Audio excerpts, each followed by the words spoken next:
casual y como ocurrida al acaso, sino como una vieja alianza a la cual habéis respondido con fidelidad. Felices aquellos que oyen la voz divina del amor eterno. Cuando les habla con su voz sin ruido y en un momento determinado y decisivo les dice, ya es la hora. Simón, que no obstante de ser el mayor de los 8 hombres allí reunidos, era el más alegre, franco y bullicioso, sintiéndose inundado de felicidad, propuso una pesca hecha particularmente por ellos y no con fines de comercio, sino para ofrecer un festín al maestro y repartir el resto a los pobres. Aparejó su barca más nueva, con una blanca vela, sin usar, y con colchonetas flamantes de heno, recién secado al sol por sus propias manos. Era una serena tarde de invierno con un solo palino, que vertía su tibia claridad sobre el agua azul y las arenas doradas. La alegría serena y dulce del maestro ponía notas de íntima dicha en todos aquellos corazones que descansaban de las preocupaciones terrestres, no pensando ya sino en que el alma genial del Mesías les había dicho, ya es la hora. Y descansaban en él de tan amplia manera, que en ese instante eran como niños que jugaban unidos alrededor de su padre. A 2 millas de la costa, el maestro les indicó echar la red, porque tuvo sin duda en cuenta la serenidad de las aguas más profundas en aquel sitio. La pesca fue tan abundante, que tuvieron que llamar pidiendo auxilio a otras barcas de las que Simón y Zebedeo tenían siempre entregadas también a su trabajo. De tal manera se había llenado la red, que fue necesario repartir la carga en 3 barcas. Cuando llegaron a la orilla, el maestro les recordó que aquello no 1342 era para negocio, sino para que hubiera abundancia en la mesa de los necesitados. Y la tienda de Simón y Zebedeo se vio invadida de los que siempre recogían los pececillos que los compradores desechaban por inferiores o pequeños. Y los avaros agentes de los mercados de Tiberias decían a Simón y a los hijos de Zebedeo: ¿qué mal genio turbó vuestro sueño anoche, que hoy regaláis el mejor pescado a los pordioseros? Porque hoy celebramos nuestro día de triunfo y de gloria, contestaba Simón, sin hacerles mayor caso. ¿Israel es libre? ¿Ha muerto el César? ¿Ha muerto Herodes Antipas? Estas preguntas se sucedían en la tienda, donde otros días se vendía el pescado y donde ahora se llenaban las cestas de los pobres que solo podían recoger lo que otros desechaban. Que Jehová aumente las aguas de nuestro mar Galileo, y que el César y el rey vivan muchos años, contestaban los hijos de Zebedeo, siempre atentos a no dejar escapar una frase que oída por algún romano o herodiano pudiera traerles complicaciones en su vida. Una hermosa hoguera bajo la luz crepuscular del ocaso fue encendida junto a la tienda para aquellos que, no teniendo fuego en su casa, no podrían condimentar el pescado que habían recibido de regalo. Fue la primera obra hecha por los 8 discípulos reunidos aquel día en torno del maestro. Esto no lo vimos nunca, decían las pobres mujeres cargadas de niños, y los ancianos desamparados. Nos llenan las cestas de cuánto pescado cabe en ellas y luego nos dan el fuego para que los hacemos. Dios ha bajado a la tierra. El maestro, sentado en un banquillo junto a la tienda, contemplaba aquel cuadro que fue tomando las tonalidades de una alegría desbordante. La multitud de niños pobremente vestidos, algunos descalzos, los viejecitos malamente envueltos en retazos de tejidos de lana ya sin color definido, pero que algo les resguardaba del frío, las mujeres contentas de ver sus pequeños vástagos alimentándose abundantemente, todo contribuía a entristecer al maestro que tan de cerca veía la miseria en su país natal. Mirad, dijo de pronto Yasua. Nuestro festín será completo, si damos calzas y abrigo a estos niños descalzos y a esos ancianos sin ropas. De aquí a Nazaret hay 3 horas, no podemos ponernos en contacto con los dirigentes de la Santa Alianza antes de la noche para socorrer a estas gentes. ¿Cuál de vosotros tiene dinero en su bolsa para comprar en Tiberias? Yo, dijeron 8 voces a la vez. 1343. Id pues 2 de vosotros a la ciudad, traed mantos de abrigo para los ancianos y calzas de lana para los niños. La Santa Alianza os lo repondrá mañana, bajo mi palabra. Felipe y Santiago tomaron una barquilla y bogaron hasta Tiberias, cuyas blancas torres veíanse desde allí resplandeciendo a la luz del sol poniente. Cuando asomaba en el cenit la primera estrella, el maestro y sus 8 discípulos despedían a aquellas pobres gentes, a las cuales habían dado alimento para sus cuerpos exangües, y ropas de abrigo para cubrirlos. Señor, dijo Pedro todo sofocado, creo que nos hemos ganado el festín prometido. Ahora sí, amigos míos, le contestó el maestro. Entraron a la tienda porque el frío se hacía muy intenso. Juan y Zebeo habían dispuesto la mesa con el blanco mantel de Salomé, que con una gran cesta de pastelillos de miel y una ánfora de vino, contribuía, desde su casa cercana, al primer festín del maestro con sus discípulos. De pie y aso ante la rústica mesa de la tienda, su mirada parecía perdida en pensamientos que nadie podía adivinar. Juan, que era muy sensitivo, lo advirtió y acercándose a él le preguntó muy quedo: ¿Qué hay, maestro, que pareces no estar en la tienda? ¿Falta aquí algo que deseas? Sí, le contestó con tristeza. Faltan 4 más que mi corazón esperaba hoy. Ha caído la noche, repuso Juan, y si deben venir, será mañana. ¿No es lo mismo? No es lo mismo, porque la voz secreta, que habla a todo el que quiere escucharla, me había dicho: hoy tendrás a los 12 que deben seguir tus pasos. Juan quedó como anonadado por una misteriosa fuerza que no comprendía. No podía ver al maestro así preocupado y entristecido. Los demás discípulos continuaban afanosos improvisando bancos, con las tablas en que colocaban diariamente el pescado para la venta y con las colchonetas de las barcas. Un marcado ruido de remos que golpeaban fuertemente al caer al agua y un cantar melancólico y triste rompió de pronto el silencio de la noche. Gentes en el mar, dijeron varias voces a la vez. Algún paseante de Tiberias, dijo Pedro, porque nuestros pescadores cenan y duermen a esta hora. Ya están allí, añadió el maestro levantando la cortina que cerraba la puerta de la tienda. 1344. En efecto, el canto cesó y 4 hombres saltaron de una barca sobre la arena de la costa. Tú les esperabas, maestro, díjole Simón saliendo, y detrás de él salieron otros más. Cuando los 4 viajeros llegaron, hubo un tumulto de exclamaciones, con lo cual quedó demostrado que se conocían, y que una ausencia de poco tiempo les había separado. ¿Los del norte venís al sur?, preguntó Santiago. ¿No hay negocio por allá? Lo hay, sí, y mucho, contestó uno de ellos, llamado Dídimo o Bartolomé, pero Jaime llevó a Cafarnaún la noticia de que nuestro profeta Galileo está en Nazaret y hemos venido a verle. Aquí le tenéis, dijo Simón, levantando la antorcha con que alumbraba la costa a la altura del rostro de Iasua. Yo os esperaba, díjoles el maestro, porque ya es la hora. Nadie nos anunció hora ninguna, contestó Judas Tadeo, acercándose. ¿Nos mandasteis acaso aviso? Los ángeles del Señor van y vienen, llevando divinos mensajes a los hombres, contestó sonriente y feliz el maestro. Jaime o Nataniel, o Santiago el menor, como más tarde se le llamó, era un familiar del maestro, que enviado a Cafarnaún por asuntos comerciales, fue el portavoz que llevó la buena nueva. Con ellos venía también Judas de Queriot, pariente lejano de Bartolomé, que compadecido por las grandes desgracias de familia que le ocurrieron poco tiempo hacía, le invitó a venir a la margen sudoeste del lago, donde tenían viejas amistades. A Bartolomé y Judas Tadeo, el maestro les había conocido tiempo atrás, en aquel viaje que hiciera a Ribla. Ambos originarios de Cafarnaún, eran esenios de grado primero como la mayoría de los buenos israelitas, y afiliados además a la Santa Alianza, cuya finalidad no habían llegado a comprender en absoluto. Para ellos, era solamente una hermandad religiosa y de socorros mutuos. Este amigo quiere consultar contigo, Iasua, sus cosas íntimas, dijo Jaime, presentando a Judas de Queriot. Sabe que eres profeta y confía en ti. El maestro lo envolvió en una tierna mirada, mientras entrando todos en la tienda decía: el Padre Celestial derrama su claridad sobre toda alma que se la pide con esperanza y fe. 4 sitios más en la mesa, gritó Simón, que por ser el de más edad y acaso el más querido entre todos, se creía con derechos de mando en la vieja tienda, hogar de los pescadores del lago. He aquí que la eterna ley ha reunido hoy a mi alrededor, los 12. 1345. Comprometidos para esta hora, dijo el maestro. Judas de Queriot levantó sus ojos velados de negra angustia, y los fijó en Iasua, que lo miraba también. La bondad divina, añadió como contestando a la mirada de Judas que parecía interrogar, hace a veces con las almas como vuestras redes de pescar. Las tiende en el mar de su infinita inmensidad, y caen las almas en ellas como llevadas por suaves corrientes. No te sientas extraño entre nosotros, Judas, porque escrito estaba que debías venir. Gracias, profeta de Dios, contestó el aludido, y fueron las primeras palabras que habló junto al maestro.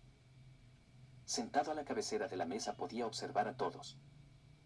Fue la vez primera que repartió entre ellos el pan y el vino, símbolo tiernísimo usado en el Oriente para iniciar una amistad duradera, fuerte y profunda.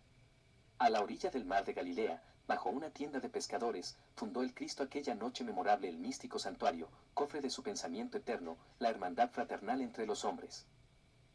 Cuando ya se terminaba la cena, entre amistosas conversaciones, salpicadas con la chispa de luz y de genio que escapaban de la mente del ungido, llegó el tío Jaime que regresando de Canaán, encontró a Miriam.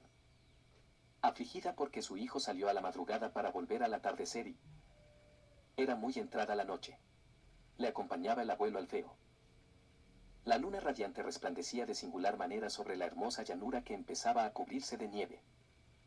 También hay aquí lugar para ti, buen Jaime, díjole Simón, con quien eran viejos amigos.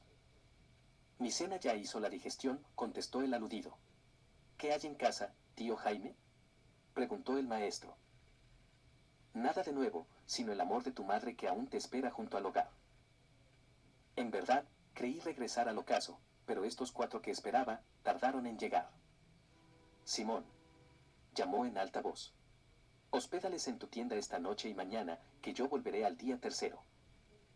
Mas, solo quedaron allí 3 de los 4 últimos que llegaron, pues Jaime con nosotros siguieron al maestro a Nazaret, donde tenían casas de parientes para hospedarse. 1346. El año 30. Apenas entrado el maestro al año 30 de su vida, se vio rodeado de los 12 discípulos elegidos entre las gentes del pueblo de Galilea. Los 3 primeros meses los ocupó en examinar minuciosamente sus conocimientos y el grado de su adelanto espiritual. La vieja casona de Simón Barjone, padre de Pedro y de Andrés, había quedado sola, y allí fue el hospedaje de los 12 en los primeros tiempos. El tío Jaime se mantuvo siempre fuera de aquella pequeña escuela, porque se reservó la tarea de administrador de Iasua por especial encargo de Miriam, que solo bajo esa condición se tranquilizaba ante la vida errante y azarosa abrazada por su hijo. El maestro llevó en este tiempo a sus 12 discípulos al santuario del monte Tabor, perdido entre las inmensas grutas de aquella montañosa región galilea, para que en el rico archivo de ciencia antigua que allí existía, ellos fueran instruidos en los caminos de Dios que habían seguido desde lejanas épocas, en cumplimiento de viejas alianzas que los siglos no habían podido romper. Allí les dejó entre los solitarios por 70 días, y partió con su madre y el tío Jaime hacia Judea, para entrevistarse con su primo Johanán, que enseñaba a las multitudes en las orillas del río Jordán. Y mientras los maestros esenios se entregaban a la honrosa tarea de cultivar aquellos árboles rústicos y humildes con las aguas de la divina sabiduría, sigamos al maestro hacia el sur del país en busca de Johanán llamado el Bautista, porque en visión premonitoria le había visto ya encarcelado por causa de aquella malvada mujer Herodías, que él abatió un día en Cesarea de Filipo, de donde había huido viéndose aborrecida por el pueblo. Aliados desde lejanos siglos para esta hora de la evolución humana, necesitaba una entrevista con su gran amigo y pariente, antes que Lle. Gara la tormenta en que Johanán debía sacrificar su vida por la verdad y la justicia. Quería ver de cerca la obra de Johanán y orientar entre ambos la enseñanza en que debían fundamentar la obra que en conjunto realiza. Van.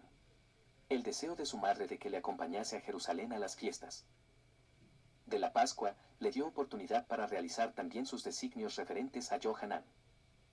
Desde su regreso del monte Jor, donde conferenció con los grandes. 1347.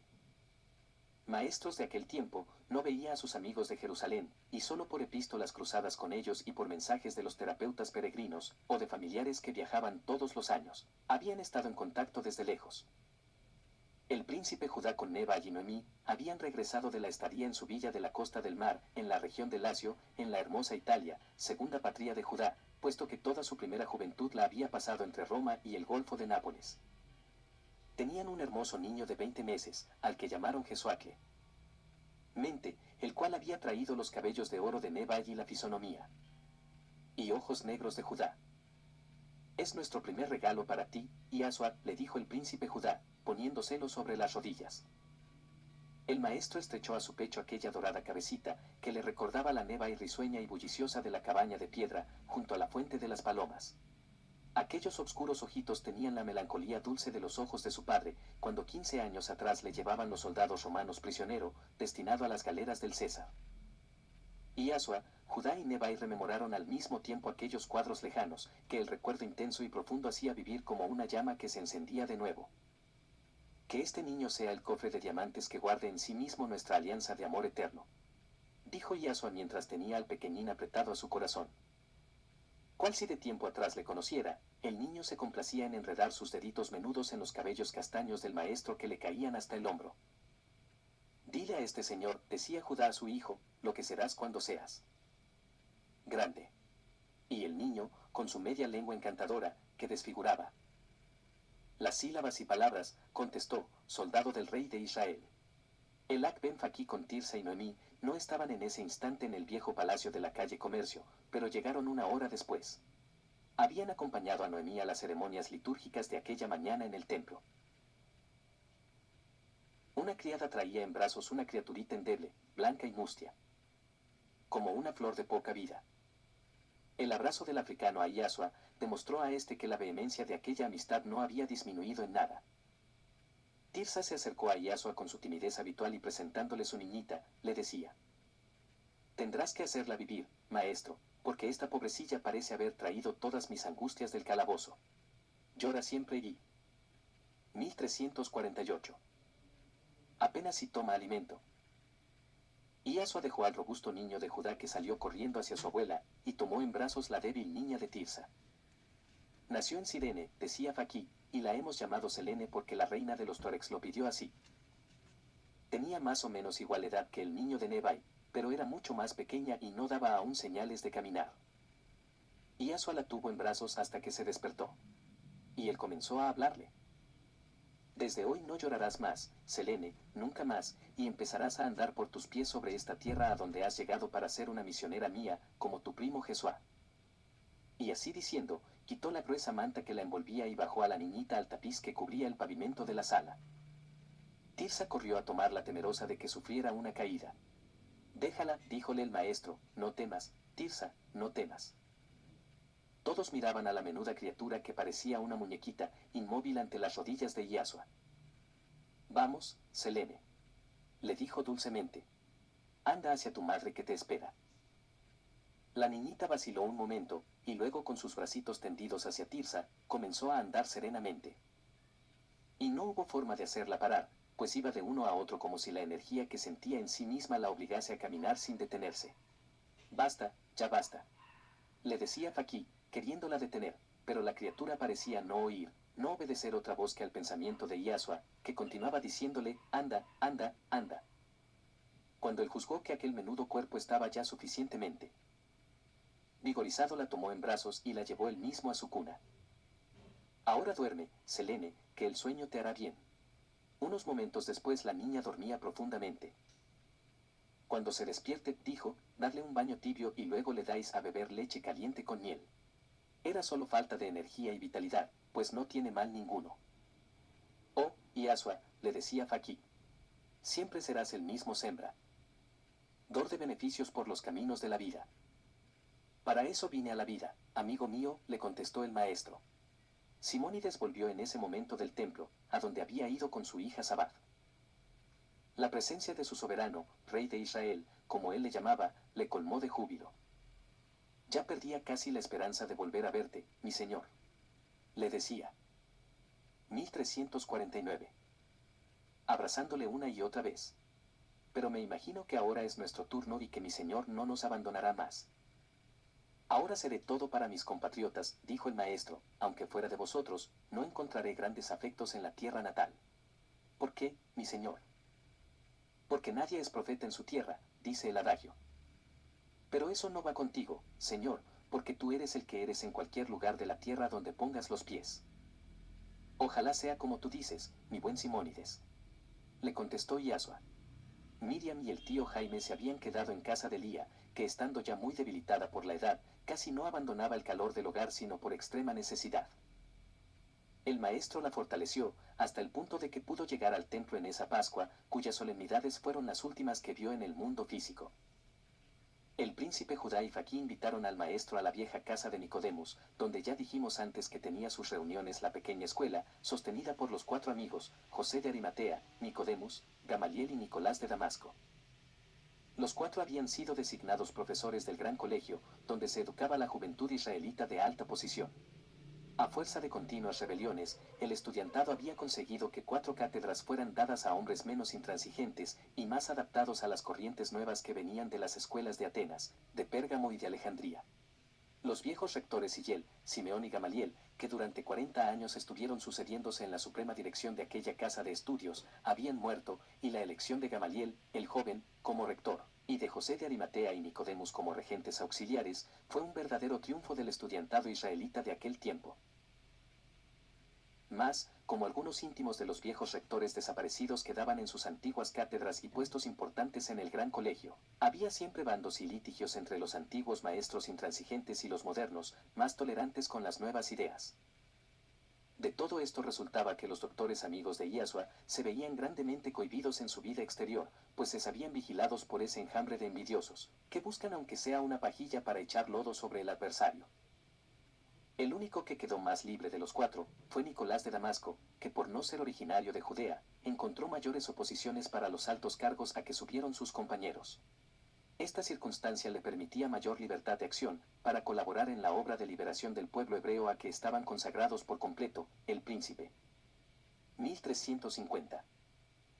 Judá y Akben Faki secundados por Simónides y los príncipes Jesúa y Sayón de Loes y otros hombres prestigiosos de la aristocracia judía, que las crónicas de aquel tiempo han llamado la secta de los saduceos, sin duda por el nombre de un antiguo príncipe de nombre Sadoc, que fue el primer adversario que tuvo la tiranía dogmática de los fariseos.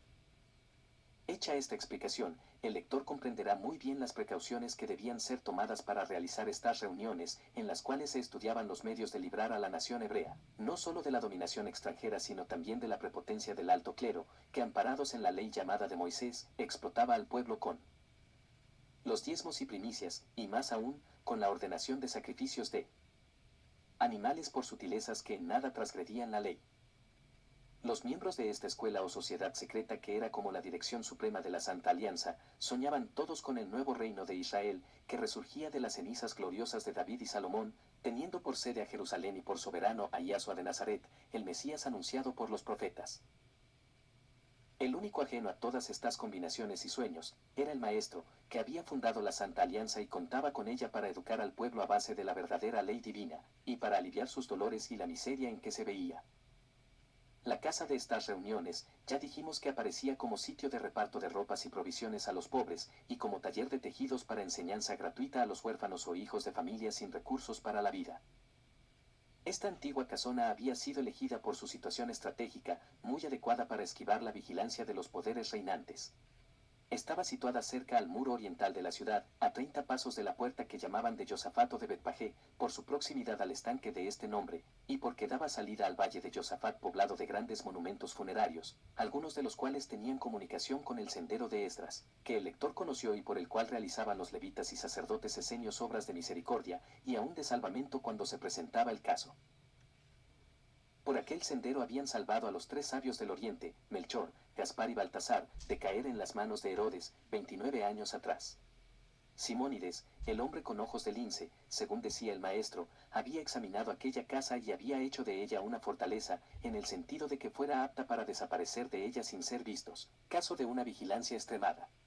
Lo mismo se podía salir de allí por el sendero de Esdras, hacia las grandes tumbas del valle de Josafat, como al monte de los olivos, donde tenían refugio los terapeutas o al 1351. Camino de Jericó. La proximidad al estanque dotado de acueductos y alcantarillas, la proximidad al templo y a la torre Antonia, hacían aquellos lugares muy transitados por toda clase de gentes, por lo cual era muy fácil pasar inadvertidos. El nuevo procurador romano Poncio Pilatos era hombre tranquilo y enemigo de atropellos y de injusticias. Y el centurión que mandaba la guardia pretoriana era un joven militar que había servido a las órdenes del dumbiro Quintus Arrius, padre adoptivo del príncipe Judá, se llamaba Longinos, y le amaba con fervor, aunque lamentaba que fuera judío de raza, pues tenía el concepto de que todos ellos eran de alma vil, que se vende por el oro. Algún mal genio hizo que los dioses, decía Longinos al príncipe Judá, se equivocaron al mandarte a la vida. Debías haber nacido junto al Tíber y no junto al Jordán. Pero el nombre de Quintus Arrius borra 50 veces tu nombre judío. Y se empeñaba en llamarle Arrius. Las generosidades de Judá lo tenían cautivo de él y de su familia. Todas estas circunstancias parecían favorables a los amigos de Yahshua, que trabajaban secretamente por el establecimiento del gran reino de Israel, libre de dominaciones extranjeras.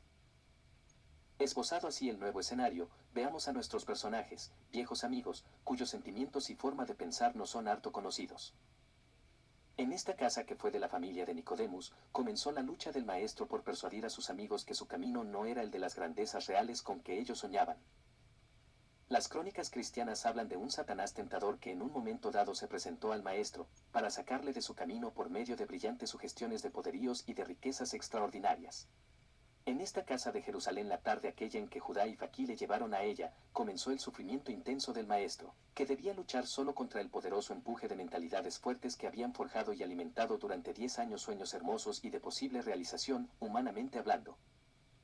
Arquelao, hijo de Herodes, fue depuesto del efímero reinado que le dejó su padre sobre Judea y Samaria, y desterrado a la Galia por su ineptitud y sus escándalos que le hizo aborrecer del pueblo.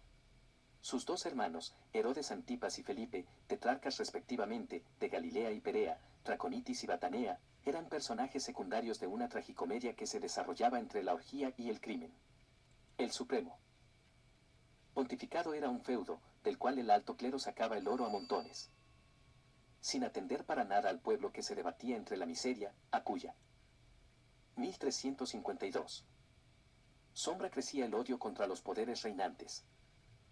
Toda la Arabia, desde Damasco al Mar Rojo, estaba en armas, esperando el aviso de Israel para lanzar sobre Palestina el huracán de sus lanceros, de sus jinetes que corrían como las avalanchas de arena arrastrada por el Simún. La bravía raza tuareg había mandado al desierto de Libia sus mejores guerreros para esperar en Cirene el anuncio de que ya sonaba la hora de la liberación para el oriente oprimido y desgarrado por la loba romana. El rey Abgar de Togarma, Armenia, había hecho alianza con el rey de Padanaram, y sus indómitos montañeses tenían paso libre hasta Cachemir, a pocas millas de Antioquía.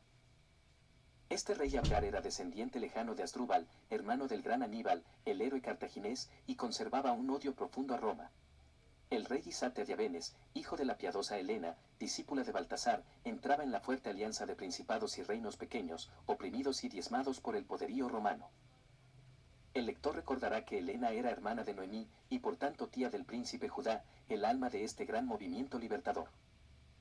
Todo esto escuchó Iaso en vibrantes discursos aquella tarde que concurrió a la vieja casona que fuera de Nicodemus.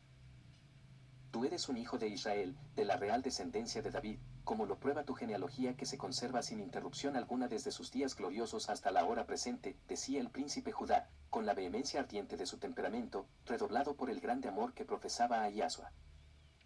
Nuestros más antiguos libros sagrados, nuestras crónicas milenarias, salvadas de todas las hecatombes de invasiones, incendios y exterminios, nos dicen con el testimonio de Esdras, de Nehemías y de Zorobabel, los tres grandes reorganizadores de nuestra nación y restauradores de Jerusalén y de su templo, que esas genealogías de las familias reales son auténticas, por lo cual, ni aun ese detalle falta a tu personalidad, para llevarnos al convencimiento de que eres tú, Iasua, el ungido de Jehová, para libertar a su pueblo del dominio extranjero. 10 años llevan estos príncipes y doctores de Israel, estudiando las profecías del advenimiento del gran ser salvador de nuestra raza, y todo concuerda y se refleja sobre ti, con la claridad de la luz solar sobre una fuente tranquila. Tus amigos aquí presentes han recorrido las capitales de Oriente, han conferenciado con sus reyes y sus príncipes, algunos de los cuales te han conocido últimamente, han visto tus obras, han sentido de cerca la luz que Jehová encendió en tu corazón, y no hay uno solo que rechace. 1353. La idea de que eres tú el anunciado por nuestros profetas para traer a la tierra en nombre del Eterno, la santa libertad de los hijos de Dios. Solo tú, Iasua, te niegas al designio divino. Es que no amas a tu pueblo, es que no te conmueve la miseria de nuestros hermanos, es que tú esperas otro que vendrá en pos de ti, o que acaso ya está entre nosotros y no le conocemos. Habla por Dios, Iasua, que el momento es propicio. Solo es fe. Ramos tu palabra, tu aceptación, tu firme voluntad de tomar el timón de nuestra nave que has zozobrado, y que si tú no la salvas se hundirá irremisiblemente. Todos los ojos estaban fijos en el maestro, cuya serenidad era imponente. Parecía una estatua de mármol blanco en una costa bravía, que esperaba el embate de las olas. Algunos adivinaban su ruda lucha interior y José de Arimatea más que los otros, por lo cual dijo: Príncipe Judá, bien has interpretado el pensamiento de todos, pero debemos recordar que Iasua no está al tanto del pensar y sentir de todos nuestros aliados en Oriente, y acaso él supone que todo se reduce a entusiasmos nuestros que él juzga imposibles de realizar. Propongo pues, que nuestro notario lea las actas levantadas en todas las capitales vecinas, aprobadas y firmadas por los reyes, príncipes y etnarcas adheridos a nuestra alianza. Nicolás de Damasco, que era el notario, tomó de la mesa ante la cual estaban todos sentados una voluminosa carpeta llena de pergaminos de los cuales pendían las cintas de diversos colores, con los sellos de los personajes que los habían firmado. Los pequeños estados del Asia Menor con costas sobre el Mediterráneo, Cilicia, Panfilia, Licia, Caria, Leicea, en Creta, Rodas y Pafos, en Chipre, estaban representados en la gruesa carpeta que Iaso admiraba. Hijamente. Los tuaregs del Sáhara habían conquistado algunos caudillos de Libia y de Egipto, y al rey Aretepetra se habían unido las tribus nómades del Mar Rojo y de Etiopía. Nicolás de Damasco dio lectura a aquellas actas y los nombres de sus firmantes con fechas y lugares definidos, más el número de guerreros con que cada uno contaba. Todos observaron que el maestro iba anotando en un trozo de pergamino las cifras que indicaban los hombres de armas que cada jefe de estado ofrecía. Cuando se terminó la lectura, él hizo la suma de aquel considerable contingente de guerreros. Sumaban 400.600 hombres. 400.600 vidas humanas que representan otros 1.354. Tantos hogares exponéis a morir para que yo sea rey de Israel, dijo, con infinita amargura. Y os llamáis hijos del Dios de Moisés, cuya ley dice, no matarás. ¿O creéis que las legiones del César os esperarán con los brazos cruzados o tocando cítaras y laúdes? El rey David, del cual decís que desciendo, devastó y asoló los países desde el Eufrates al Mar Rojo, para ensanchar sus dominios y colmar sus ambiciones de poder y riquezas. Si desciendo o no de David, no lo sé, ni me interesa, pero sí sé que vengo del Padre universal de los mundos y de las almas, para exterminar el odio y sembrar el amor sobre la tierra. Creo que el medio que me proponéis no está de acuerdo con la voluntad divina respecto de mí. Soy el Mesías anunciado por los profetas. Soy el ungido del Eterno para la salvación de la humanidad. Mi poder es eterno sobre todas las almas que vienen a este mundo, y nadie las arrancará de mis brazos porque son mías desde inmensas edades, y mías serán por toda la eternidad. Pero mi reinado no se impondrá con las armas ni con la violencia y el exterminio. El Supremo Señor a quien represento, no es el Jehová de los ejércitos que los doctores y príncipes de Israel vislumbraron, a la luz de los relámpagos y entre el brillar de las lanzas y el silbido de las flechas. Es el Dios que dijo a Moisés desde la cumbre del Sinaí: ámame sobre todas las cosas y al prójimo como a ti mismo. Ámame sobre la luz del sol que vigoriza toda vida, y cuya fuerza de atracción mantiene el equilibrio de los mundos de este sistema. Ámame sobre el agua de las lluvias con que fecundo tus campos, para que tengáis aceite y trigo en tus bodegas y vino en tus lagares. Ámame sobre el aire que respiras, la luz que te alumbra, la tierra que te sostiene, los bosques que te dan fuego, los huertos que te ofrecen sus frutos y los jardines que te coronan de mirtos y rosas. Ámame sobre todas las cosas, porque soy tu creador y tu dueño, y ama a todos los seres semejantes a ti porque soy el Padre de todos, y todos salisteis de mi seno para ser justos y felices en la posesión eterna de mi amor. Si el concepto que tenéis del Dios a quien adoráis es diferente del que acabo de esbozar, creedme que estáis engañados, y que poca diferencia existe entre vosotros y los adoradores de Baal, Marduk o Astarte, que ordenan a sus devotos el exterminio de los adversarios. Mi reinado no se impondrá con las armas, ni con el exterminio, he dicho, y añado aún más, mi manto blanco de maestro de divina sabiduría, no se manchará con sangre de hermanos, ni se mojará con él. 1355. Llanto de ancianos desolados, de viudas desamparadas y de huérfanos ambulantes por los caminos. ¿El eterno dador de la vida me habría ungido acaso para levantarme un trono de oro a costa de innumerables vidas y de infinito dolor humano? ¿Creéis que Dios omnipotente, que hizo surgir millones de mundos de sí mismo, necesita que mueran asesinados en los campos de batalla multitud de sus criaturas, para levantar un enviado suyo como rey de una nación determinada? Mi reinado es eterno sobre este mundo, que el Padre Celestial me dio en heredad desde inmensas edades, y yo sabré mantener este divino legado por los siglos de los siglos. Mas, no queráis apresurar la hora, ni torcer el camino que está marcado en el pensamiento de Dios, como ha marcado en su ruta a las estrellas y sus límites al mar. ¿No me da Él cuando quiere poderes supremos sobre las enfermedades, sobre los elementos y sobre la muerte? ¿Y osáis pensar que el ungido de Dios se hará solidario de la matanza y el exterminio, cuando siente tan cerca de sí la voz divina que le dice: ámame sobre todas las cosas y al prójimo como a ti mismo? Mi trono estará formado de corazones amantes, amigos míos, mi corona real será forjada en diamante, por todos los que habrán triunfado de la mentira y la ignorancia, y vendrán a mí con manos puras y sus frentes coronadas de rosas. Mi túnica de lino y mi manto de púrpura serán tejidos por las manos que visten al desnudo y secan el llanto de los doloridos. Oh, mis amigos de ahora y de siempre, no queráis apresurar la hora de aquel que me ha enviado entre vosotros, y que os pone a mi lado para secundar mi obra, no para impedirla. Esperad en paz y alegría de espíritu, que cuando el Padre me haya levantado a donde debo subir, lo que ahora no comprendéis será claro para vosotros como la luz del mediodía. Un profundo silencio siguió a las palabras del maestro. Las frentes se habían inclinado pensativas, pues que las palabras de Yasua con su irresistible lógica no admitían réplica alguna. Mas, su discurso era para ellos un cofre tan lleno de piedras preciosas que no sabían cuáles elegir para formar la corona real con que deseaban ceñir su frente. Se había reconocido él mismo como el Mesías anunciado por los profetas y ungido del Eterno para la salvación de la humanidad. Había declarado eterno su reinado sobre la tierra, que era la heredad que el Padre le dio, y había añadido que él sabría mantener ese divino legado por los siglos de los siglos. 1356. Luego Yahshua era mucho más grande en su misión y en su capacidad de lo que ellos se habían figurado. A través de sus palabras podía comprenderse que había venido con potestad divina sobre todo este mundo, y que era demasiado mezquino el nombre asignado por ellos de Rey de Israel. Era indudable. El pensamiento y el amor del Mesías abrazaba a todo el mundo conocido entonces y a lo que faltaba por conocer, más allá de los mares anchurosos y traidores, que los diálogos de Platón aseguraban que habían tragado inmensos continentes. Era indudable. Las palabras del ungido divino lo habían dicho muy alto, su reinado sería eterno y sobre todo este mundo. La unidad de todos los países bajo su cetro se realizaría sin violencia, sin batallas, porque su manto blanco de maestro no debía mancharse con sangre de hermanos. El enigma estaba descifrado para todos. Gracias sean dadas al Altísimo, porque todos veían la luz en el misterio que rodeaba al joven profeta de Nazaret. La alegría volvió a todos los corazones y un murmullo de aprobación, de renovado entusiasmo, se extendió por la vasta sala de la asamblea.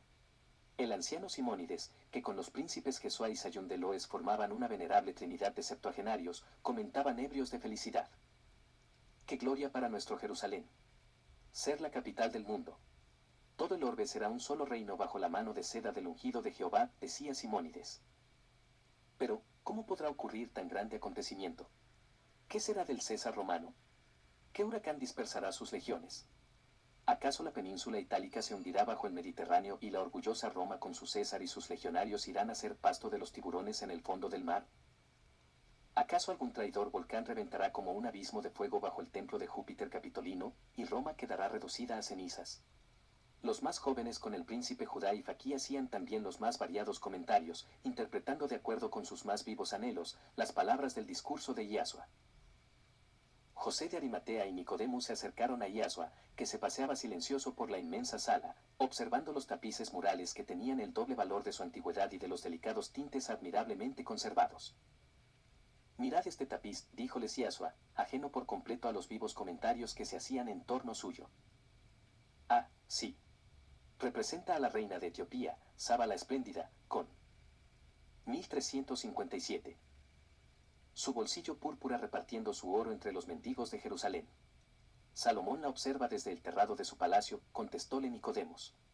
Yo lo adquirí por poco dinero, de un viejo mercader idumeo que aseguraba haberlo sacado de una de las grutas de los baños de Salomón, cuando se encontraron los subterráneos que daban acceso a ellas.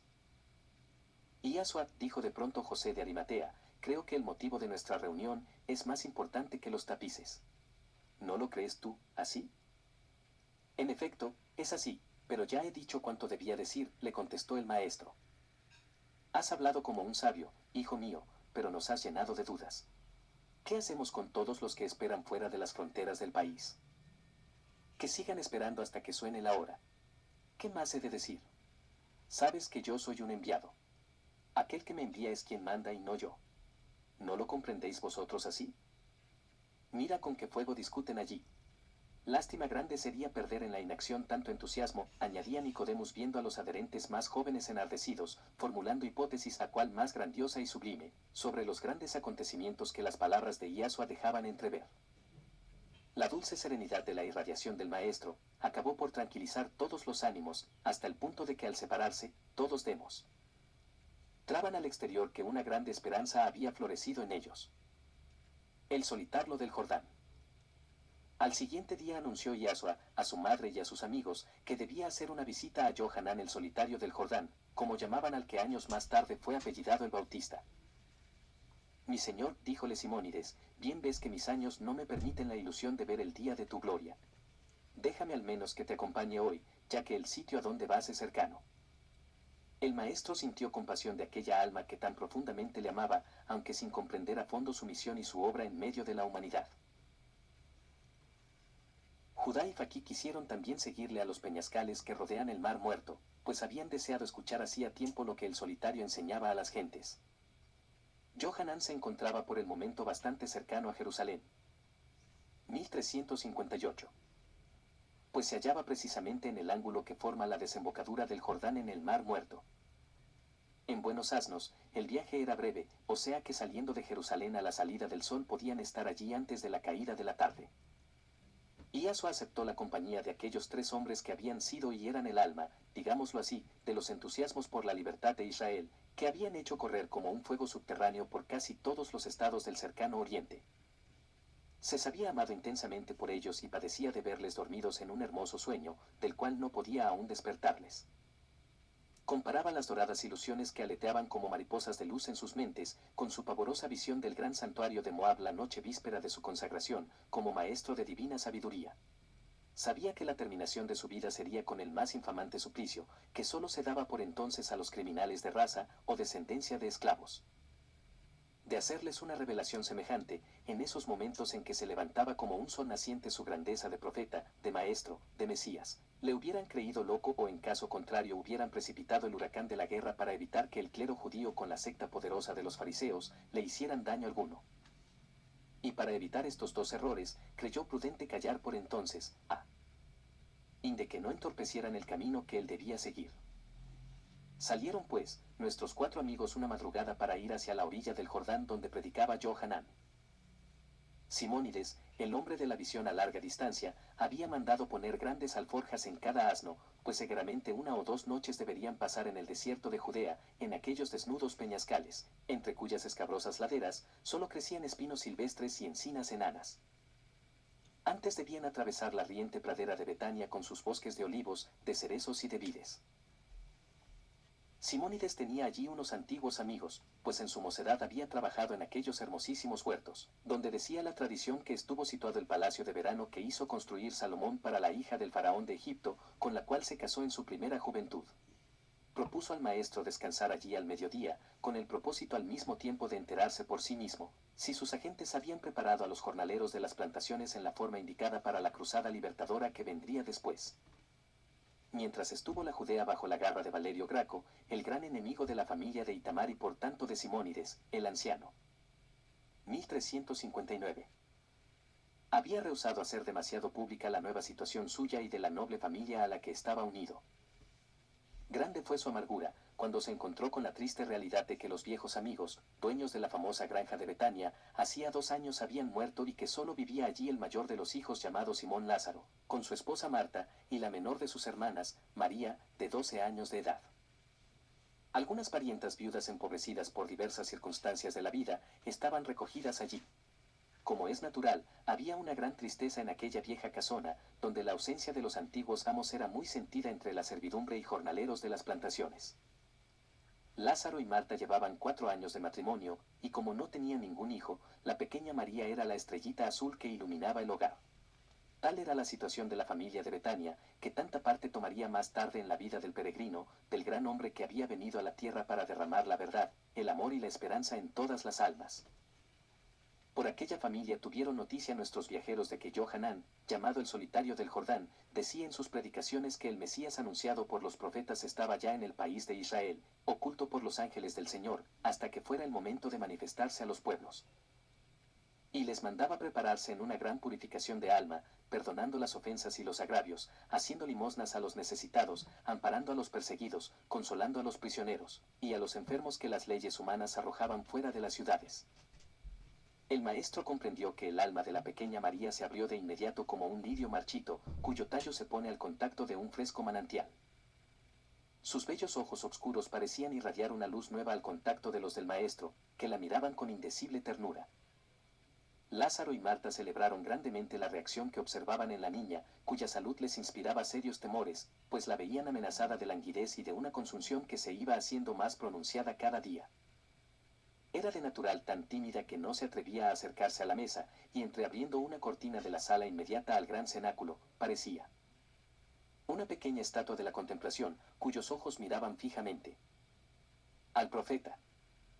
Ven aquí, María, le dijo el maestro, y no tengas reparo alguno, pues todos somos tus amigos que te deseamos el bien, la paz y la alegría. 1360. El pálido rostro de la niña se coloreó de un suave rubor y acudió al llamado de Iasua, que la sentó a su lado. Dime la verdad, toda la verdad, decíale el maestro. Nunca digo mentira. Profeta, murmuró la niña débilmente. Eso es verdad, observó Marta, porque ni aun por ocultar una travesura no dicen nunca una mentira.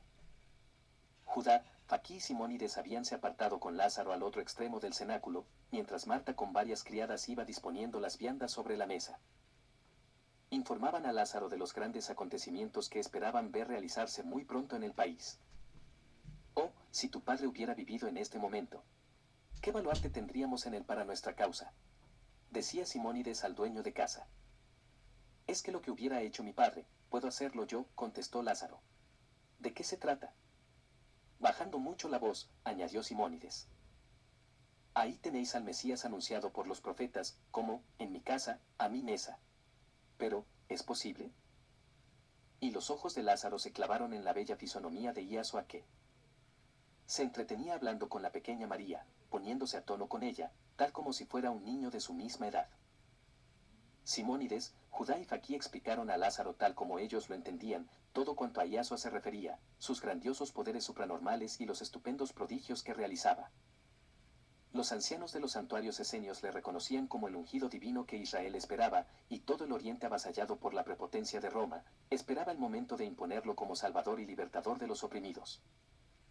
Durante la conversación de los amigos con Lázaro, el maestro se consagró por completo a aquella menuda y grácil personita, en la cual la vida parecía querer escaparse por momentos. Era una belleza ideal, casi transparente, que irradiaba al exterior una gran bondad, unida a una melancolía profunda. Iasua, psicólogo de alto vuelo y gran maestro de almas, comprendió que era aquel un espíritu descontento de la vida material, en la cual no encontraba nada que le halagase. Yo había pedido a mi hermano que me llevase a escuchar a ese solitario del Jordán a donde han ido muchos de Betania, dijo la niña a Iasua, pero él no lo hace porque el camino es árido y piensa que yo no resistiré el viaje. Yo lo deseaba, pero hoy no lo deseo más. ¿Por qué antes sí y ahora no? Le preguntó el maestro. 1361. Porque una vocecita queda, aquí dentro, parece estarme diciendo, ya ha llegado el que tú esperabas. Y la niña daba suaves palmaditas sobre su pecho. ¿Y a ti te parece que ese que tú esperabas soy yo? Sí, profeta, eres tú. ¿Puedo saber la causa de esa afirmación tan categórica que haces?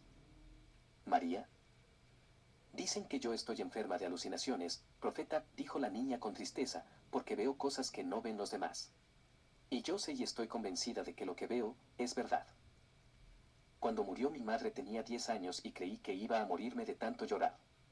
Mi padre había muerto 6 meses antes y era un dolor 2 veces renovado. Desde entonces empecé a ver casi todas las noches una mujer muy hermosa que se acercaba al lecho a secar mi llanto solitario, porque yo me ocultaba de todos para desahogar mi tristeza. Me habla de cosas misteriosas que no comprendo muy bien, pero que no obstante me dejan un gran consuelo interior. Hace 2 noches la vi otra vez y sé que me dijo, yo me llamo como tú, y tengo un hijo al cual seguirán todos los que llevan en el alma los mismos anhelos que llevas en la tuya. Cuando haya pasado el día de mañana, le verás a tu lado y tu alma será sana de la pesadumbre que la atormenta. El día anunciado es hoy, y has llegado tú, profeta de Dios, y mi alma salta de gozo como un cervatillo en libertad. Ahora lo único que me falta saber es si tu madre se llama como yo, María. Es la verdad, querida niña, mi madre se llama como tú y es aún hermosa a pesar de sus 47 años. Yo quiero verla. Fue la intensa exclamación que salió espontáneamente del alma de María. La verás y acaso pronto. Ahora acabo de dejarla en Jerusalén. No bien oídas estas palabras, la niña corrió a su hermano y le dijo, tienes que llevarme a Jerusalén ahora mismo para ver a la madre del profeta, que es la que me habla en mis sueños que vosotros llamáis alucinaciones. Bien, María, bien. Mañana iremos a las fiestas y el profeta nos dirá. ¿Cómo puedes ver a su madre?, le contestó Lázaro. Señor, decía el dueño de la casa, haciendo sentar al maestro en el sitio de honor en la mesa. Lo que acabo de saber de ti, agranda enormemente la distancia que nos separa. Al contrario, amigo mío, lo que acabas de saber nos acerca mucho más, puesto que tu fe y tu amor a Dios te colocan dentro del círculo de mis discípulos íntimos. 1362. Grande honor para mí si lo mereciera, dijo Lázaro. Pero yo soy un pobre ser apegado a las cosas de la tierra, como el molusco a la roca, y tú eres, Señor, el gran apóstol de la humanidad. Dentro de la ley divina, Lázaro, nadie se hace grande de un salto. De ti depende el hacer más breve o más larga tu subida a la cumbre. El que oye solo un gorrioncillo, puede con el tiempo y el esfuerzo llegar a ser águila que abarca la inmensidad. En conversaciones como estas pasó la comida, y el maestro recomendó a Lázaro y Marta no contrariar a la niña respecto a sus tristezas y a sus visiones, las cuales denotaban una facultad naciente, la percepción de escenas ocurridas en los planos espirituales, invisibles al común de los seres. Y quedó resuelto que al día siguiente la llevarían a Jerusalén, a la casa de la viuda Lía, la virtuosa matrona judía que era como una venerada abuela para la mayoría de las antiguas familias de Jerusalén y sus alrededores. Y el maestro escribió unas líneas para su madre, explicándole el caso de la pequeña María, a fin de que su ternura cooperase a la curación espiritual y física de la niña. La casa de Betania, el clásico lugar de los reposos del gran peregrino, quedó así incorporada a la misión apostólica del profeta de Nazaret. Y esa misma tarde, antes de ponerse el sol, los 4 viajeros se desmontaban entre los peñascales vecinos del Mar Muerto, donde vivía Johanán el solitario del Jordán. Lo encontraron sentado a la puerta de su gruta, a la cual se retiraba después de la enseñanza y purificación de la segunda hora de la tarde. A lo lejos, se veía como un campamento de tiendas de vistosos colores, que las gentes levantaban para permanecer varios días escuchando al gran hombre que les aseguraba la presencia del Mesías en el país de Israel. Y al igual que los afiliados a la Santa Alianza, todos soñaban con días de libertad y de gloria, de abundancia y de paz, después de los duros padecimientos de la invasión extranjera y de la tiranía de Herodes el Idumeo, continuada por sus hijos. Mientras Iaso hablaba en intimidad con Johanán, sus 3 compañeros de viaje comenzaron a recorrer el valle del Jordán, hablando con unos y con otros para sondear el estado de los ánimos. Se informaron de que más de la mitad de los peregrinos habían ido a las festividades de la Pascua a Jerusalén, pero habían dejado sus tiendas levantadas porque 2 días después regresarían. Cuando se enteraron de que aquel gallardo joven era el heredero del príncipe Itamar, cuya desgracia fue tan sentida por el pueblo yerosolimitano, los amigos se multiplicaron para ofrecerles hospedaje en sus tiendas de campaña. 1363. El entusiasmo y el asombro superó el límite cuando vieron al viejo Simónides fuerte y sano, andando por sus pies, pues muchos de ellos le habían visto inválido con las caderas y piernas dislocadas por los tormentos a los que fue sometido. Le ha curado el profeta de Nazaret, que recorre el país obrando prodigios y maravillas. Y como el murmullo de un río caudaloso, esta noticia corrió por la orilla del Jordán entre las gentes de las tiendas, que acudían a nuestros viajeros para tomar mayores datos sobre el profeta, a quien no resistían las más terribles enfermedades. Era el que había curado a todos los leprosos del cerro del Mal Consejo, junto al torrente Cedrón. Era el que había levantado de su piel de oveja tirada en el suelo a los paralíticos, que eran como estatuas vivas en los pórticos exteriores del templo. Era el que había abierto los ojos a varios ciegos de nacimiento, que ambulaban como fantasmas por los mercados en busca de socorros de los transeúntes. Era el que había sacado del calabozo a la viuda y la hija del príncipe Itamar, asesinado por los piratas. Oh, ¿no sería este el Mesías que Israel esperaba y que el solitario del Jordán aseguraba estar ya en el país de Israel?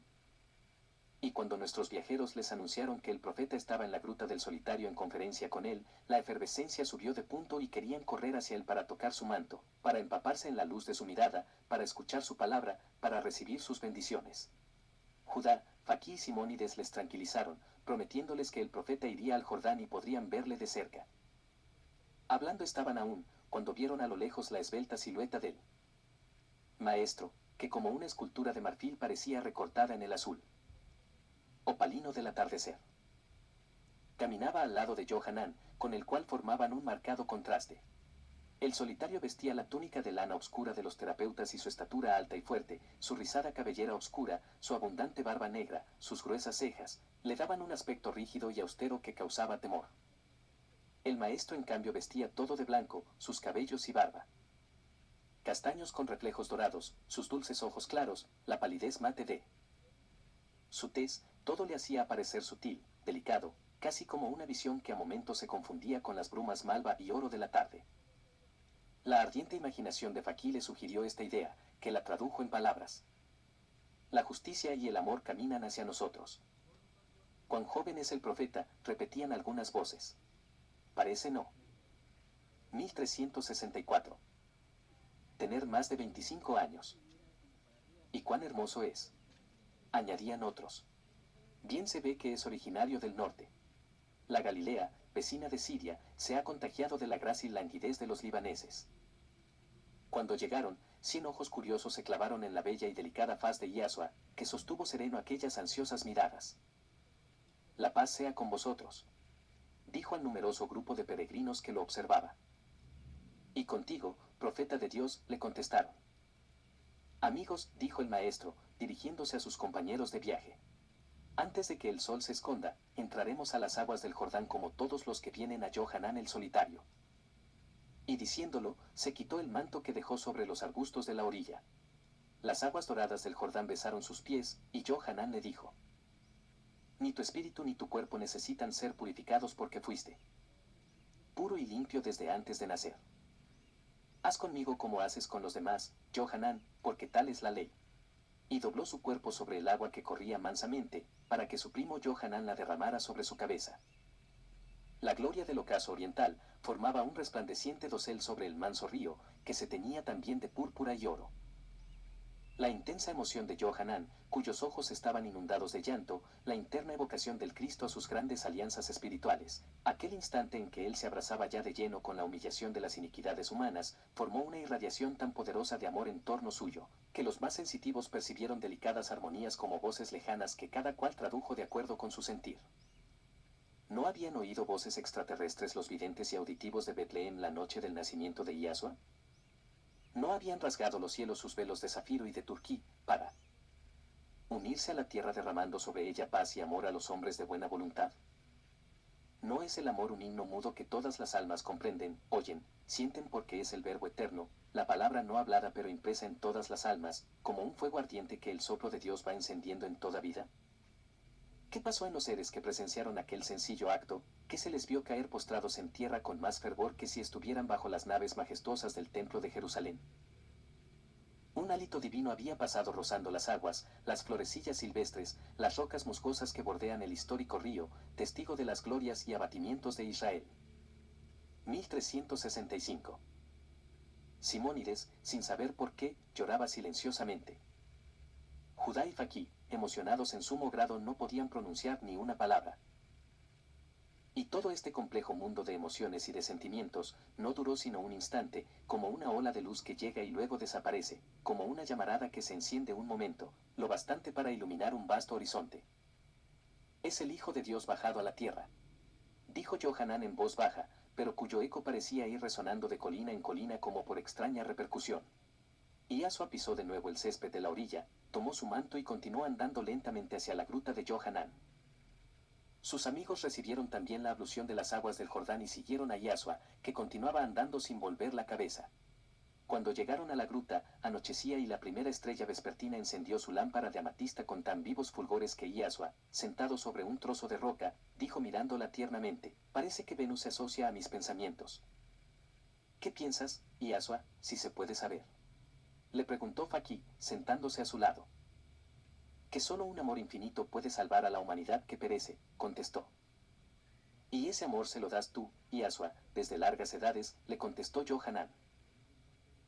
Y aún no ha sido bastante, añadió el maestro, pero la ley quiere que esta última etapa sea la apoteosis suprema del amor eterno. Judá, en una parte con Simónides, le decía: no sé por qué me parece que somos demasiado pequeños para comprender a Yahshua.